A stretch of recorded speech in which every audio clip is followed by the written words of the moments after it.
السلام علیکم ورحمۃ اللہ۔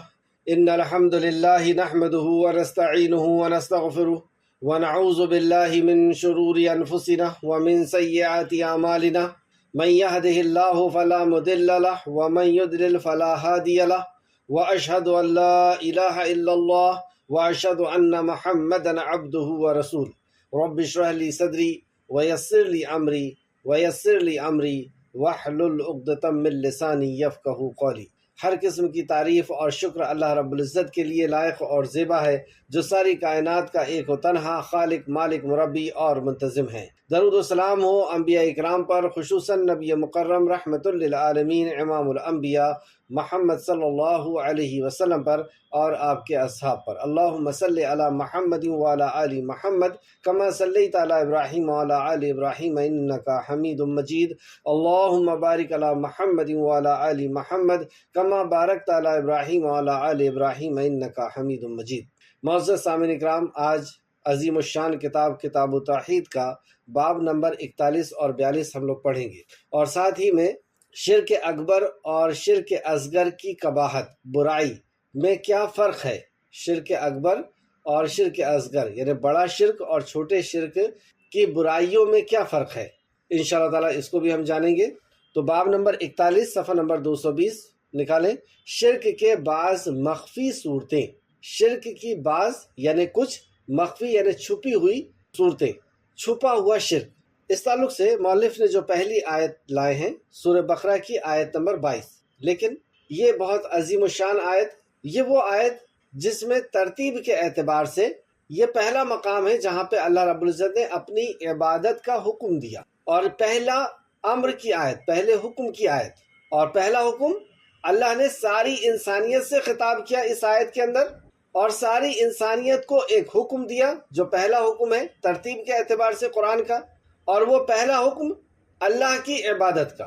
کیوں اللہ کی عبادت؟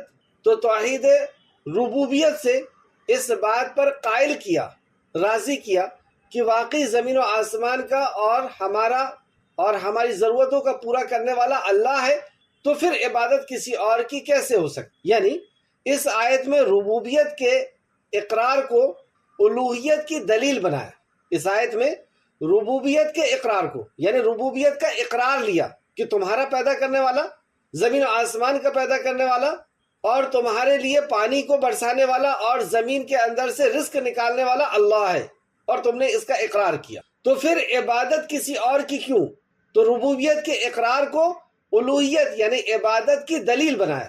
سبحان اللہ۔ آیت اس طرح، آیت نمبر 21، اعوذ باللہ من الشیطان الرجیم، یا ایہا الناس اعبدوا، یا ایہا الناس، اے لوگو، اے مانو جاتی کے لوگو، ساری انسانیت سے خطاب، صرف مسلمان سے نہیں بلکہ ساری انسانیت سے خطاب، صرف پڑھے لکھے لوگوں سے نہیں بلکہ ہر قسم کے لوگوں سے، مرد ہو، عورت ہو، پڑھا لکھا ہو یا ان پڑھ ہو، مسلمان ہو یا غیر مسلمان ہو، ناس کہہ کر کے ساری انسانیت کو خطاب کیا۔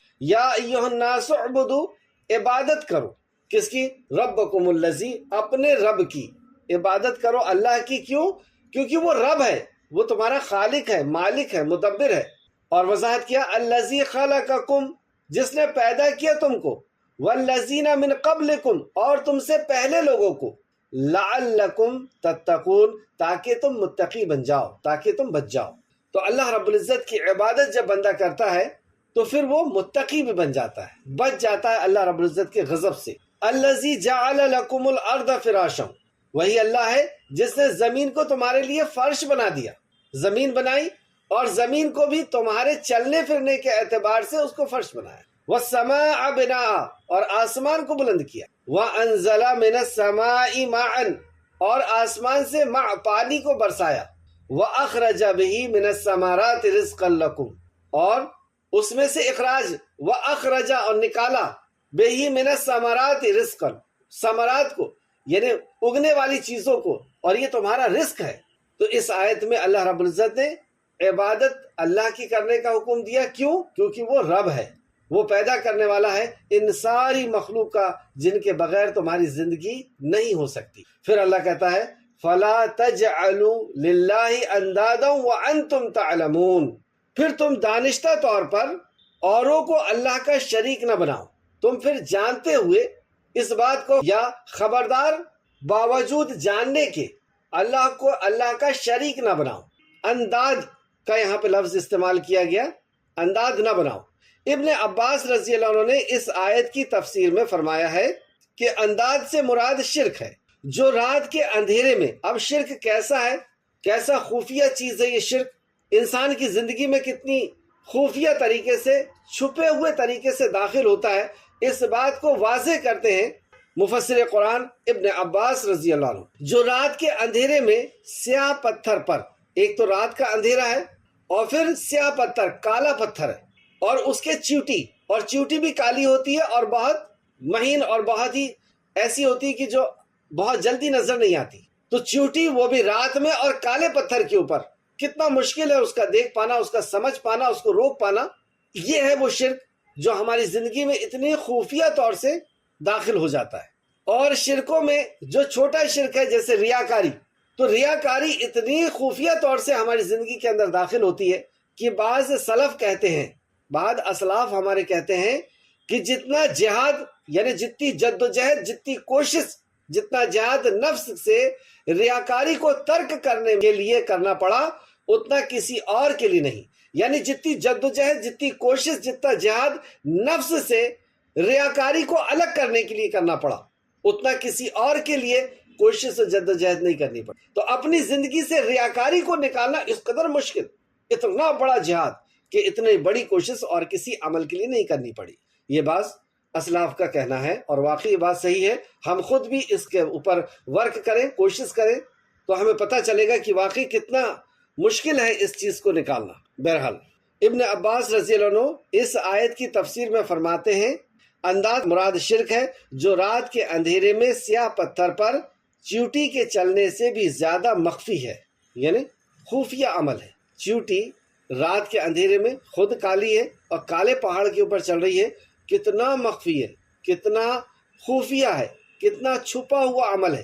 اس سے بھی زیادہ چھپا ہوا عمل شرک ہے۔ مثلا یوں کہنا، جیسے یوں کہنا، اور ہم عام طور پر ایسا کہنے میں آ جاتا ہے لیکن ہمیں اس بات کا خیال رکھنا ہوگا۔ مثلا یوں کہنا واللہ و حیاتی کا، اور اللہ تعالیٰ کی اور تیری زندگی کی قسم۔ یہاں پہ دو قسم کے شرک کو اس نے ملا دیا، ایک تو غیر اللہ کی قسم کھایا، تیری قسم، اور دوسرا واو کہہ کر کے اللہ اور بندے کو ملا دیا، اللہ اور مخلوق کو ملا دیا، اور کہہ تو اللہ تعالیٰ اور تیری زندگی کی قسم، تو یہ شرک اصغر ہو گیا۔ یا فلانو و حیاتی، اے فلاں میری جان کی قسم، اے فلاں میری جان کی قسم، تو یہ اللہ کے علاوہ کسی اور کی قسم کھا رہا ہے، اپنی جان کی قسم کھا رہا ہے، تو یہ بھی شرک اصغر ہے۔ اور اس طریقے سے بھی بات کرتے کہ اگر ایسا نہ ہوتا تو ایسا نہیں ہوتا، جیسے اگر اس شخص کا کتا نہ ہوتا تو ہمیں چور آ لیتا، اگر کتا نہ ہوتا یعنی وہ کتے نے عین ٹائم میں بھونک دیا، اگر وہ کتا نہیں ہوتا تو چور ہمارے گھر میں چوری کر لیتا، اگر اس کے گھر میں بطخ نہ ہوتی تو ہمیں چور آ لیتا۔ بعض طور پر لوگ کتے اور بطخ اس لیے پالا کرتے تھے کہ جب چور آتا ہے رات میں تو بطخ چلانے لگتی ہے، کتا بھونکنے لگتا ہے، اور اس سے صاحب گھر والا جو ہے وہ جاگ جاتا ہے اور چور اس کو جاگا ہوا دیکھ کر کے گھر والوں کو بھاگ جاتا ہے۔ تو اپنے نقصان جو ہونے سے بچ گیا، شیطان چوری کرنے سے یا چور چوری کرنے سے جو بچ گئے ہم اس کی چوری سے، تو اس کا کریڈٹ، اس کی وجہ یا تو کتے کو یا بطخ کو بنا رہے ہیں، جبکہ ہمارے نفع اور نقصان کا مالک اللہ ہے، اللہ نے ہمیں بچایا۔ یہ نہ کہہ کر کے ہم یہ کہہ رہے ہیں کہ کتے نے ہمیں بچایا، جیسے کل کے باب میں ہم نے دیکھا کہ فلاں نے ہمیں بچا لیا، فلاں کی وجہ سے ایسا ہوا، تو بچانے والی ذات جو ہے وہ صرف اور صرف اللہ سبحانہ تعالیٰ کی ہے۔ کئی بار آپ نے دیکھا ہوگا کہ بطخ یا کتے تو بہت دور کی بات ہے، انسان بھی گارڈ بن کر کے کھڑے ہوئے ہیں، انسان بھی چوکیدار بن کر کے، ذمہ دار بن کر کے کھڑے ہوئے ہیں، اور پھر بھی چوری ہو گئی، چوکیدار خود سو گیا، کتے ہیں، بطخ ہے، لیکن اس کے بعد بھی چوری ہو گئی۔ تو اللہ رب العزت چاہتا ہے تو ہمیں کسی نقصان سے بچ سکتے ہیں، اور اللہ اگر نہیں چاہتا تو ہم کسی نقصان سے نہیں بچ سکتے۔ بعض دفعہ ایسا بھی ہوتا ہے کہ اس قسم کے الفاظ ہمارے زبان سے نکل جاتے ہیں، تو اس کا ہمیں چاہیے کہ ہم خیال رکھیں کہ ہم کیا کہہ رہے ہیں۔ ہمارے زبان سے جو بھی الفاظ ادا ہوتے ہیں فرشتہ اسے لکھتا ہے، اور یہ ساری چیزیں اللہ رب العزت کی بارگاہ میں پیش کی جانی ہے۔ تو ہم یہ کہیں کہ اللہ جو چاہے گا وہ ہوگا۔ اللہ کی وجہ سے یا اللہ رب العزت کی رحم و کرم سے ہم اس چور سے بچے۔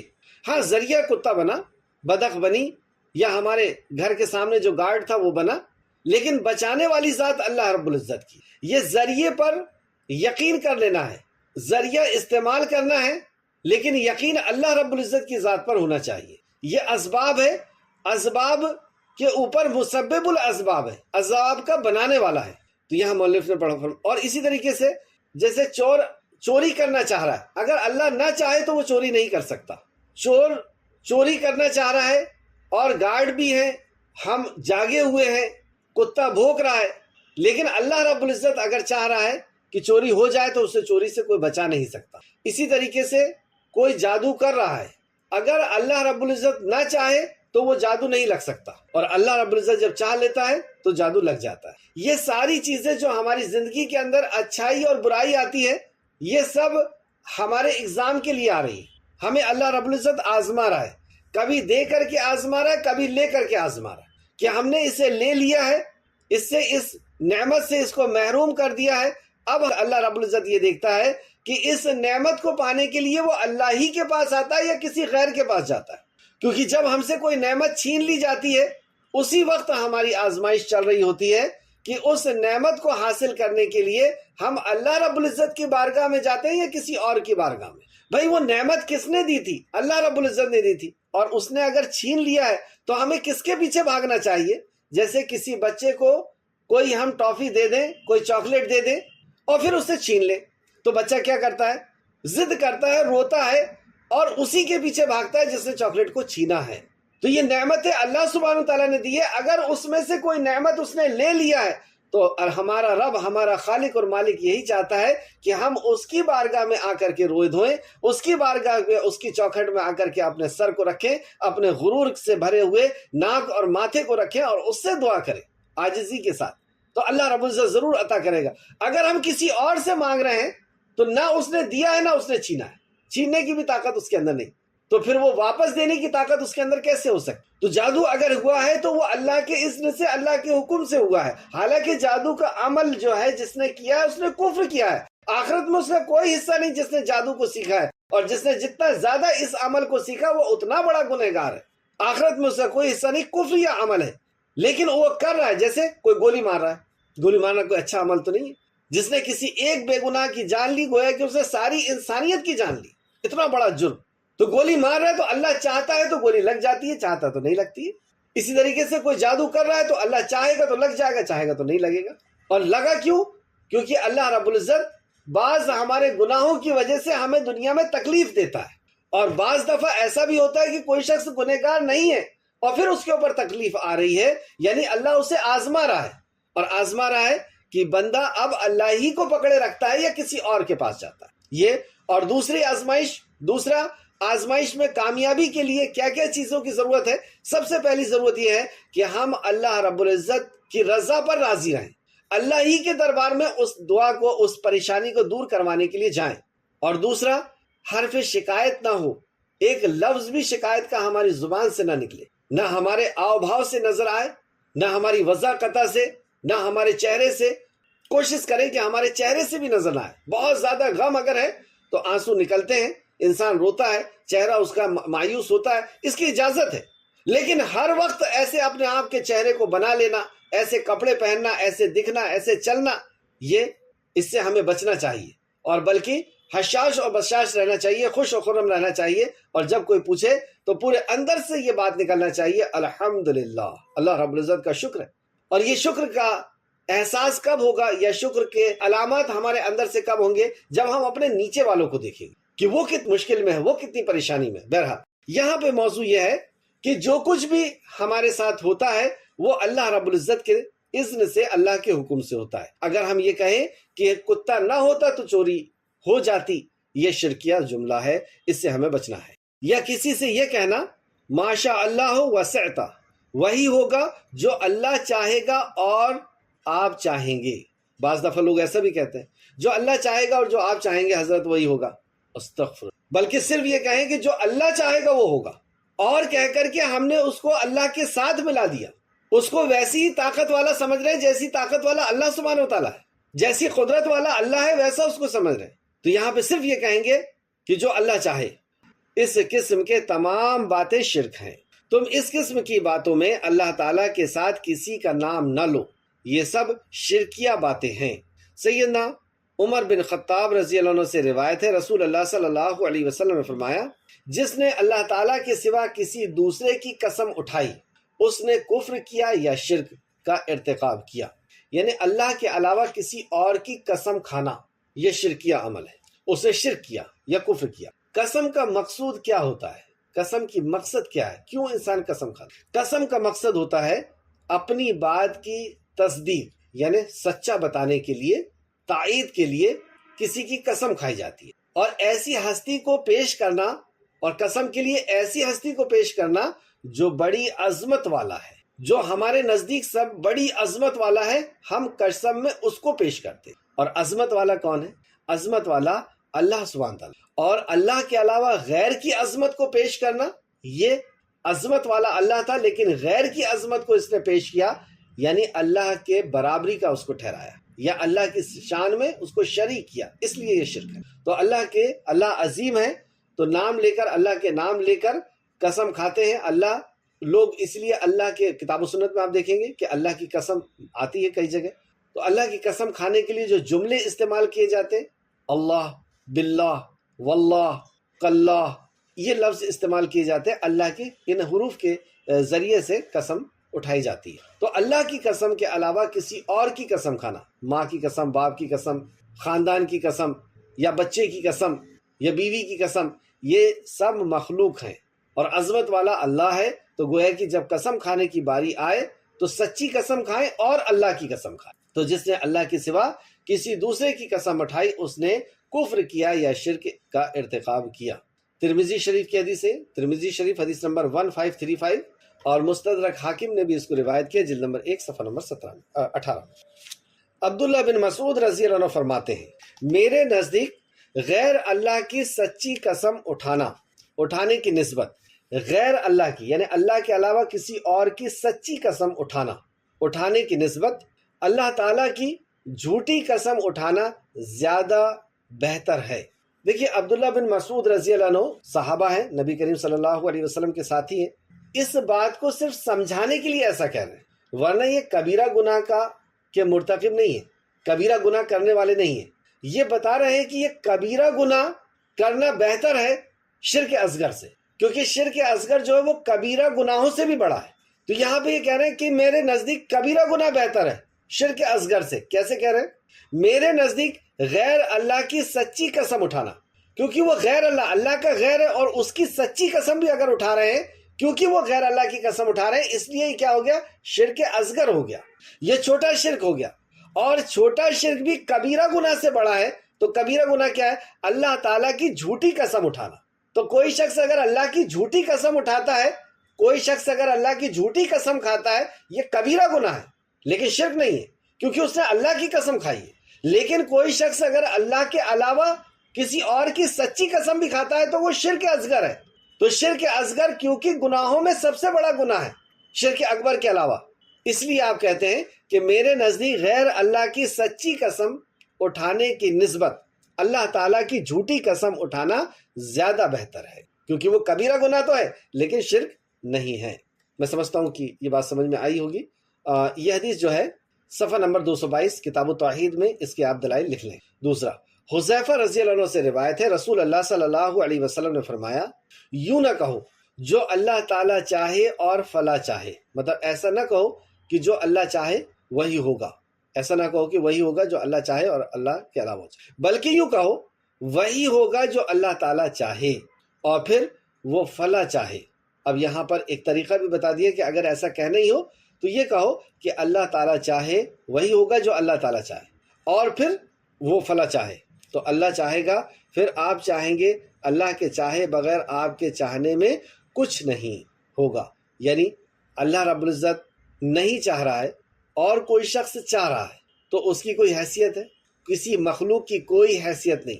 اگر اللہ رب العزت نہیں چاہ رہا ہے، پوری مخلوق مل کر کے بھی اگر چاہ رہی ہے تو ان کے پوروں کی چاہنے کی حیثیت اللہ رب العزت کے بارگاہ میں اگر اللہ نہیں دینا چاہ رہا تو ان کی کوئی حیثیت نہیں، اور اگر اللہ رب العزت دینا چاہ رہا ہے اور ساری دنیا نہیں دینا چاہ رہی ہے تو ساری دنیا کی طاقت، ان کی مشیت، ان کی کوشش، ان کی سوچ کوئی معنی نہیں رکھتی۔ تو یوں نہ کہو کہ اللہ تعالیٰ چاہے اور فلا چاہے وہی ہوگا، بلکہ یوں کہو کہ وہی ہوگا جو اللہ تعالیٰ چاہے اور پھر جو فلا چاہے۔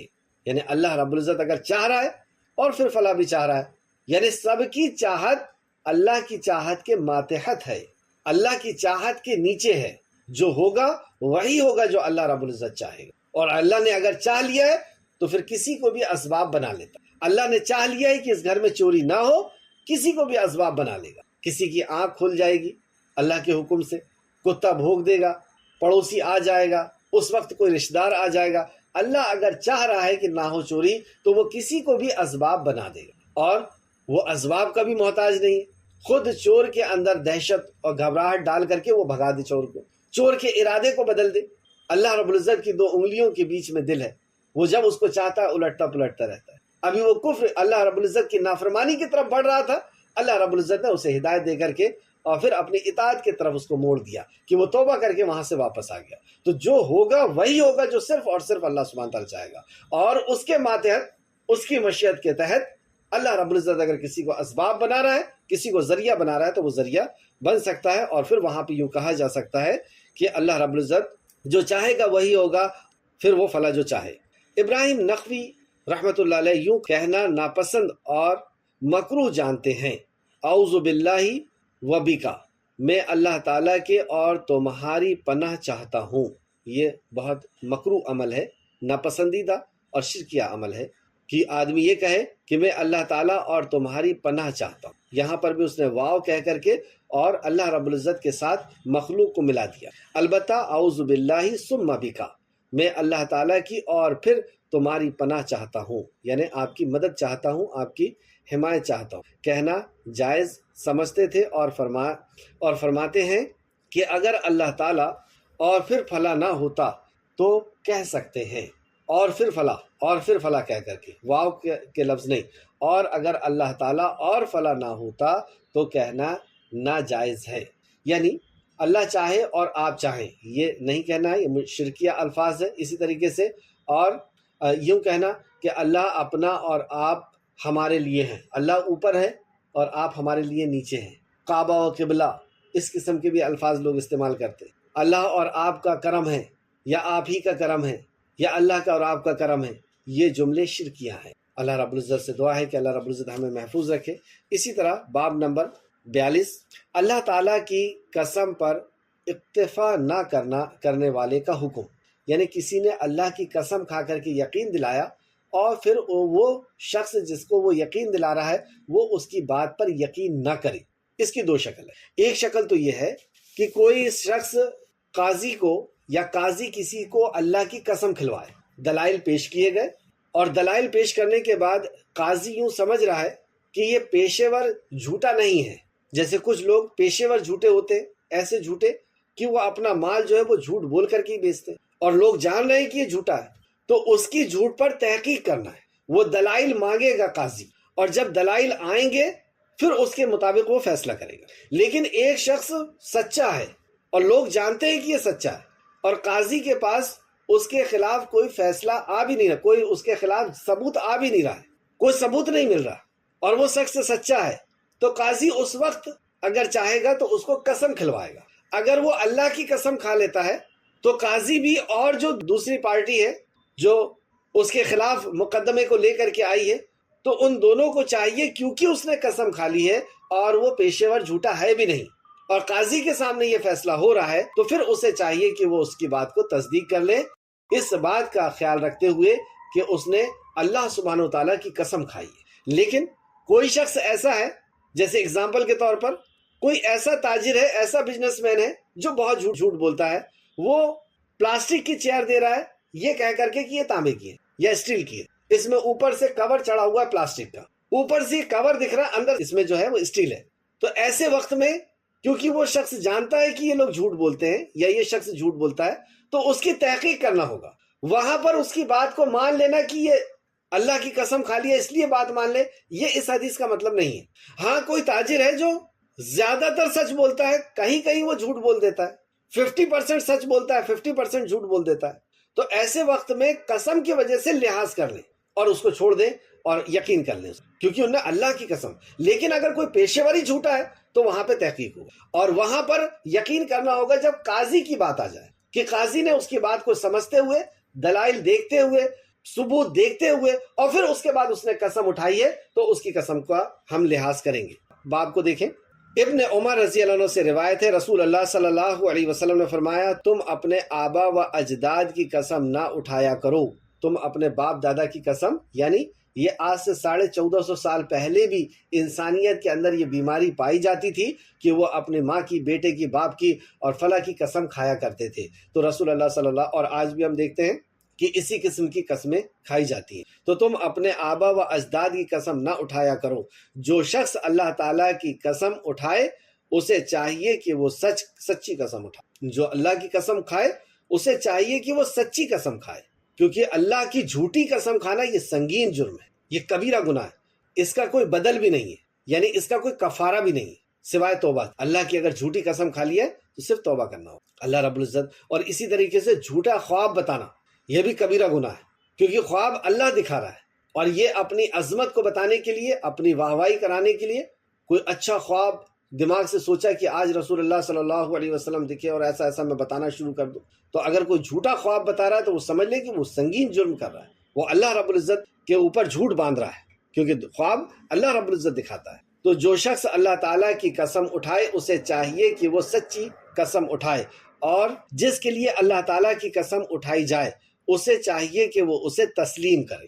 جس کے لیے اللہ کی قسم اٹھائی جا رہی ہے، یعنی جس کو یقین دلانے کے لیے، وہ اس کو تسلیم کرے۔ یعنی قاضی نے اگر قسم اٹھوائی ہے کسی سے تو قاضی بھی اور دوسرے لوگ بھی اس کو تسلیم کر لیں، کیونکہ اس نے اللہ کی قسم اٹھائی ہے، اس کا لحاظ کریں۔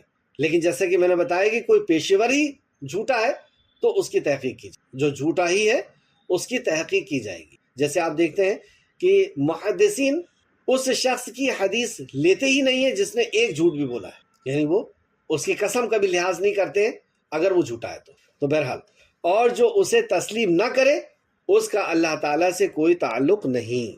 یعنی کوئی سچا شخص ہے، جھوٹ نہیں بولتا ہے، اور اس نے اللہ کی قسم کھا کر کے آپ کو یقین دلا رہا ہے، اور اس کے بعد بھی آپ یقین نہ کریں، ایک تو وہ سچا ہے اور اللہ کی قسم کھا کر کے اپنی بات کو رکھ رہا ہے، اور اس کے خلاف آپ کے پاس کوئی دلیل بھی نہیں، کوئی ثبوت بھی نہیں، اس کے باوجود بھی آپ اگر نہ مانیں تو اس کے لیے وعید سنائی گئی، اور جو شخص اسے تسلیم نہ کرے، یعنی اسی قسم کو تسلیم نہ کرے، اس کا اللہ تعالیٰ سے کوئی تعلق نہیں ہے۔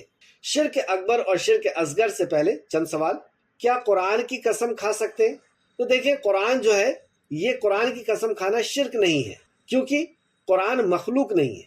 تو کوئی قرآن کو ہاتھ میں لے کر کے، کہ قرآن کی عظمت ہے اس وجہ سے ہاتھ میں لے کر کے کوئی کہہ رہا ہے تو وہ یقین دلانے کے لیے کہہ رہا ہے، تو یہ شرک نہیں ہوگا، کیونکہ قرآن جو ہے وہ مخلوق نہیں ہے۔ قرآن کو ہاتھ میں لے کے کوئی اپنی بات کا یقین دلا رہا ہے تو غلط نہیں ہے۔ لیکن اگر مخلوق کی، دیکھیں اللہ رب العزت خالق ہے، اور باقی جتنی بھی چیزیں، عرش ہو، سورج، چاند، زمین، انسان، فرشتے، نبی، یہ سب مخلوق ہیں، تو مخلوق میں سے کسی بھی قسم نہیں کھا سکتے۔ جھوٹی قسم کا کیا کفارہ ہے؟ اگر اللہ کی جھوٹی، تو اس کی کفارہ توبہ ہے، کہ وہ توبہ کرے اور لا الہ الا اللہ پڑھے۔ یہ تجدید ایمان کے لیے نہیں، ایمان میں واپس آنے کے لیے نہیں، صرف اس کا یہ کفارہ ہے کہ وہ سب سے اونچے کلمے کی گواہی دے، اللہ رب العزت کی وحدانیت کی، اللہ کی توحید کی گواہی دے۔ غیر اللہ کی قسم اگر وہ کھاتا ہے، غیر اللہ کی اگر کسی نے قسم کھا لیا ہے تو وہ توبہ کرے اور لا الہ الا اللہ کی گواہی۔ شرک اکبر اور شرک اصغر میں فرق۔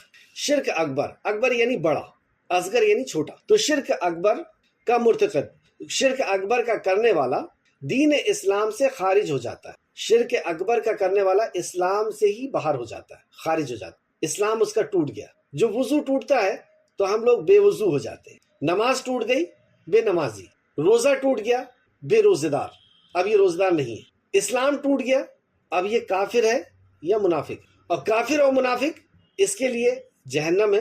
اور کافر اور منافق کی جب روح کھینچنے کے لیے فرشتہ آتا ہے تو کہتا ہے کہ نکال اپنی جان کو، چل اپنے انجام کی طرف، یعنی بھڑکتی ہوئی آگ کی طرف، سخت سولوں کی طرف، گرم اور کھولتے ہوئے پانی کی طرف، سخت دھوؤں کی طرف، جو بدبودار دھوئیں ہیں، چیخ اور چلاہٹ، یعنی ہر قسم کا عذاب کی طرف اس کو بلایا جاتا ہے۔ تو اللہ رب العزت سے دعا ہے کہ ہمیں اللہ رب العزت اس ایمان اسلام کے ٹوٹنے سے ہمیں بچا لے۔ اور یہ کس چیز سے ٹوٹتا ہے؟ یہ شرک اکبر سے ٹوٹتا ہے، جبکہ شرک اصغر کا مرتکب دین سے خارج نہیں ہوتا۔ تو شرک اصغر کرنے والا یعنی چھوٹا شرک کرنے والا اسلام سے نہیں نکلتا، اسلام کے دائرے سے باہر نہیں ہوتا۔ پہلے دیکھ لیں شرک اصغر کیا ہے۔ شرک اصغر جیسے کہ یہاں بتایا گیا، اللہ کی قسم اٹھانا، یوں کہنا کہ اللہ جو چاہے اور آپ چاہیں، خود کو شہنشاہ کہنا کہ میں شہنشاہ ہوں، ناموں میں غیر اللہ کے طرف منسوب کرنا، فلاں کا بندہ، خواجہ کا بندہ، فلاں کا بندہ، جبکہ بندہ اللہ کا ہے، یہ بھی شرک اصغر ہے۔ آقا کا لفظ استعمال کرنا، یہ کہنا کہ فلاں فلاں ستارے کی وجہ سے بارش ہوئی، یعنی کسی کو ذریعہ بنانا کہ ستارے کی ذریعے سے بارش ہوئی ہے، ستارے کی وجہ سے بارش ہوئی، اور ستارے نے ہی بارش کیا، وہ ایک الگ میٹر ہو جائے گا، وہ شرک اکبر کی طرف چلا جائے گا۔ یعنی کوئی حادثے ہو رہے ہیں، اس کو غیر اللہ کی طرف منسوب کرنا، یہ بھی شرک اصغر ہے۔ بدشگنی لینا کہ کتے نے بھونک دیا، آج ضرور کچھ ہوگا، الو آ کر کے بیٹھ گیا تھا، آج مرے گا کوئی، آئینہ دیکھ لیے قسمت ٹوٹے گی، چپل الٹی پڑی ہوئی ہے، جھولے کو خالی چلایا جا رہا ہے، اب بچے کے پیٹ میں درد ہوگا، منگل سوتر ٹوٹ گیا، وہ گیا حضرت۔ اس قسم کی چیزیں سوچنا کہ یہ بدشگنی لینا، برا سگن لینا، بدفعالی جس کو کہتے ہیں، اور اس قسم کی بہت سی چیزیں دن و رات گھر کے اندر چلتے رہتی ہیں۔ دھاگا وغیرہ لٹکانا، کوئی نقش ٹانگ لینا کہ اس کو لوگ دیکھیں گے تو برکت آئے گی، اس کا دل ہمارے طرف مائل ہوگا، دکانوں میں خاص طور پہ لگا لیتے ہیں۔ نیبو چپل وغیرہ لٹکا لیتے ہیں گاڑی میں کہ ایکسیڈنٹ نہیں ہوگا، جبرائیل و میکائیل علیہ السلام کا نام لکھ لیتے ہیں کہ یہ ہم کو ایکسیڈنٹ سے بچا لیں گے۔ یا اس قسم کی اور بھی جو چیزیں ہیں، کسی مصیبت اور پریشانی سے بچنے کے لیے لٹکا لینا، باندھ لینا، چپکا لینا، گڑا دینا، جلا دینا، اور جلا کر کے وغیرہ وغیرہ جو بھی چیزیں ہیں، یہ سب بدشگنی۔ یہ تعویذ وغیرہ یہ کچھ لٹکانا، غیر اللہ کا حال، ریاکاری، دکھاوے کے لیے عمل کرنا کہ وہ دیکھے گا تو مجھے اچھا انسان سمجھے گا، میری تعریف کرے گا، یا دنیا کی بھی مفاد کے لیے کوئی نیک کام کرنا، دنیا کو حاصل کرنے کے لیے کہ مجھے صدارت کی سیٹ مل جائے گی، میں خاندان کے اندر اچھا کہلانے لگوں گا، یا مجھے وہ دولت دے دے گا، مجھے وہ پیسے دے دے گا، پیسے کے لیے اللہ کی عبادت پیسے کے لیے کرنا ہے۔ تو یہ ساری چیزیں شرک اصغر کی میں نے آپ کو بتایا۔ تو شرک اصغر بھی کیونکہ دوسرے گناہوں میں سب سے بڑا گناہ ہے، کیونکہ اس کا تعلق شرک سے، تو شرک ہونے کی وجہ سے وہ دوسرے جو کبیرہ گناہ ہیں، بڑے گناہ ہیں، ان سے بھی بڑا گناہ ہے۔ اللہ ہم سب کو محفوظ رکھے۔ تو یہاں پہ فرق ہم سمجھنا چاہ رہے تھے، ایک سوال آیا تھا اس وجہ سے۔ تو شرک اکبر کا مرتکب دین اسلام سے باہر ہو جاتا ہے، جبکہ شرک اصغر کرنے والا بڑا گناہ گار تو ہے لیکن اسلام سے باہر نہیں ہوتا، اسلام کے دائرے سے باہر نہیں ہوتا۔ اچھا، اسلام کے دائرے سے کوئی شخص باہر ہو گیا اور وہ نیک کام کر رہا تو اس کا نیک کام قبول ہوگا نہیں ہوگا؟ اس کا نیک کام قبول نہیں ہوگا جب تک وہ اسلام کے دائرے میں نہیں آئے گا، یعنی آخرت کے لیے اس کا عمل قابل قبول نہیں ہے، کیونکہ وہ اسلام کے اندر نہیں ہے۔ اسلام کے اندر اس کو آنا ہوگا پھر سے، تو اسلام کے اندر آنے کے لیے وضو ٹوٹ گیا تو پھر سے وضو کریں، اسلام کے اندر آنے کے لیے وہی پروسیس سے گزرنا ہوگا جس پروسیس سے گزر کر کے وہ اسلام میں آیا تھا، یعنی کلمہ شہادت کو ان 7 شرائط کے ساتھ وہ پڑھے گا پھر اسلام کے اندر آئے گا۔ یعنی کلمہ شہادت اس کو دل کی گہرائی کے ساتھ، سچائی کے ساتھ، محبت کے ساتھ اور علم کے ساتھ، اخلاص کے ساتھ، ان شرطوں کے ساتھ وہ پڑھے گا اور پھر اسلام کے اندر داخل ہوگا۔ دوسرا، شرک اکبر کا مرتکب ابدی جہنمی ہے، یعنی جو شرک اکبر کرتا ہے وہ ہمیشہ جہنم میں رہے گا، کبھی جہنم سے نہیں نکل سکتا، کبھی نہیں نکل سکتا، کیونکہ اللہ رب العزت نے اس کے لیے کہہ دیا خالدین فیہا، کہ وہ ہمیشہ اس جہنم کے اندر ہے۔ لیکن شرک اصغر کرنے والا کبھی نہ کبھی جہنم سے نکال لیا جائے، شرک اصغر کرنے والا ہمیشہ جہنم میں نہیں رہے گا، جیسے ریاکار ہے، پوری نیکی کا مطلب تو اس کی وہ نیکی۔ تیسرا، شرک اکبر تمام اعمال کو ضائع کر دیتا، شرک اکبر اتنا خطرناک ہے کہ پچھلی نیکیوں کو ختم کر دیتا، دوسرے عمل آپ کو ایسے نہیں ملیں گے۔ جیسے کسی نے زنا کیا تو اس نے حج کیا تھا، حج خراب ہوگا، اس کا روزہ، حج، زکوٰۃ، نماز نہیں ہوگی۔ کسی نے مرڈر کر دیا تو پچھلی نیکی اس کی ختم نہیں ہوتی۔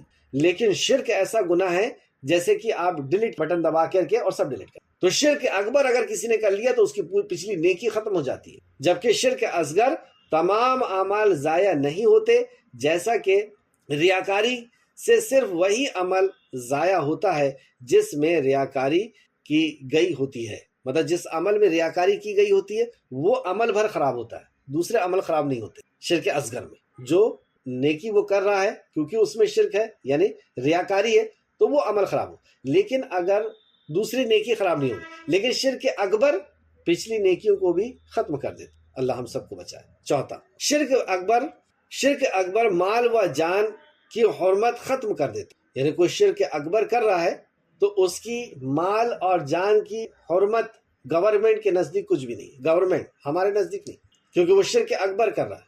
گورنمنٹ جو چاہے اس کے ساتھ ایکشن لے گی اور سخت سے سخت ایکشن لے گی، جبکہ شرک اصغر ایسا نہیں ہے۔ اگر کوئی شرک اصغر کر رہا ہے تو پھر اس کی جان اور مال کی حفاظت ہوگی، اسلام اس کی جان اور مال کی حفاظت کرے گا۔ پانچواں، شرک اکبر مومنوں اور مشرکوں کے درمیان دشمنی لازم کر دیتا ہے۔ شرک اکبر مومنوں اور مشرکوں کے درمیان عداوت لازم کر دیتا ہے۔ عداوت یعنی دشمنی۔ اس شرک کے مرتکب کے ساتھ اہل ایمان کا دوستی لگانا جائز نہیں ہے، یعنی رشتہ اور دوستی شرک اکبر کرنے والے کے ساتھ نہ دوستی کر سکتے ہیں نہ رشتہ رکھ سکتے ہیں، بلکہ عداوت رکھنا ہے، کیونکہ وہ جرم ایسا ہے کہ اگر ہم سنگت کریں گے تو وہ سنگت ہمارے اندر بھی آ جائے گی، وہ برائی ہمارے اندر آ جائے گی۔ جبکہ شرک اصغر کے مرتکب کے ساتھ، یعنی شرک اصغر کے کرنے والے کے ساتھ مطلقاً دوستی منع نہیں ہوتی، بلکہ جتنی اس کے اندر توحید ہے اتنی اس سے دوستی کی جا سکتی ہے، اور جتنا اس کے اندر شرک ہے اتنا اس سے دوری بنائی جا سکتی، یعنی شرک اصغر بھی اس کے اندر ہے اور بہت زیادہ ہے کہ ہر کام وہ ریاکاری کے ساتھ کر رہا ہے، تو پھر اس سے دوری اس حساب سے بنائی جائے گی جتنا زیادہ اس کے اندر وہ برائی ہے۔ یہ میں نے جو آپ کو بتایا توحید و شرک کے احکام و مسائل، صفحہ نمبر 149، اس میں علامہ البانی رحمۃ اللہ علیہ کی تخریج شدہ حدیثیں لی گئی ہیں، اور حافظ عمران ایوب لاہوری نے اس کو ترتیب دیا۔ اس سے میں نے آپ کو یہ شرک اکبر اور شرک اصغر کے فرق کو بتایا، صفحہ نمبر 149 سے۔ آخر میں اللہ سبحانہ تعالیٰ سے دعا ہے کہ خالق مالک ہمیں جب تک زندہ رکھ، ایمان، اخلاص اور عمل صالح کے ساتھ زندہ رکھ، ہمارا خاتمہ بالخیر فرما، اور نیکوکاروں کے ساتھ ہمارا شمار فرما دے۔ آمین یا رب العالمین۔ اللہم صلی علی محمد وعلی آل محمد کما صلیت علی ابراہیم وعلی آل ابراہیم انکا حمید مجید۔ اللہم بارک علی محمد وعلی آل محمد کما بارکت علی ابراہیم وعلی آل ابراہیم انکا حمید۔ آمین یا رب العالمین۔ السلام علیکم ورحمۃ اللہ۔